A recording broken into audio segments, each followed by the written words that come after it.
Welcome to our three-dimensional exploration of heart surgery.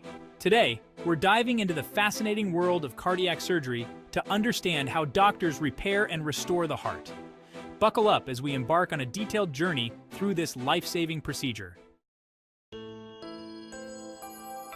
Let's start by looking at the heart itself. The human heart is a muscular organ about the size of your fist, located slightly to the left of the center of your chest. It has four chambers: the right atrium and ventricle, and the left atrium and ventricle. These chambers work together to pump blood throughout the body. Heart surgery is often required when there are serious problems with the heart's structure or function.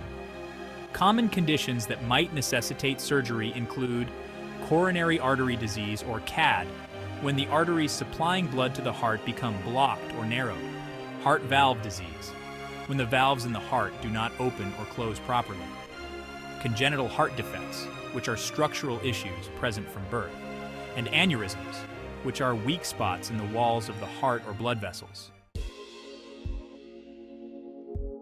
Before surgery, several important steps are taken.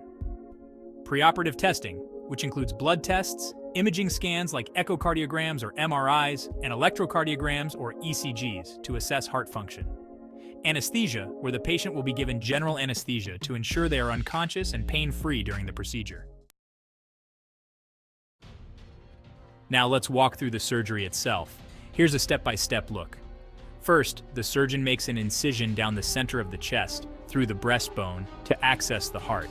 In many cases, a heart-lung machine is used to take over the heart's pumping function and oxygenate the blood while the heart is being operated on. Depending on the condition, the surgeon might bypass blocked arteries by using a graft to reroute blood around a blocked artery, repair or replace valves by fixing or replacing damaged heart valves, or correct congenital defects by repairing structural issues present from birth.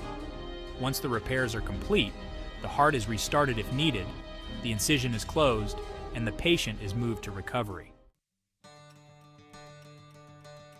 After surgery, the recovery process begins. This typically includes intensive care, where the patient is closely monitored in an ICU to ensure their heart and other organs are functioning well. The average hospital stay can range from a few days to a week, depending on the complexity of the surgery. A tailored rehabilitation program, including physical therapy and lifestyle changes, helps the patient recover fully and return to normal activities. Thanks to advancements in technology and techniques, heart surgery has become safer and more effective. Innovations like minimally invasive surgery and robotic-assisted procedures are improving recovery times and outcomes. We hope you enjoyed this three-dimensional journey through heart surgery.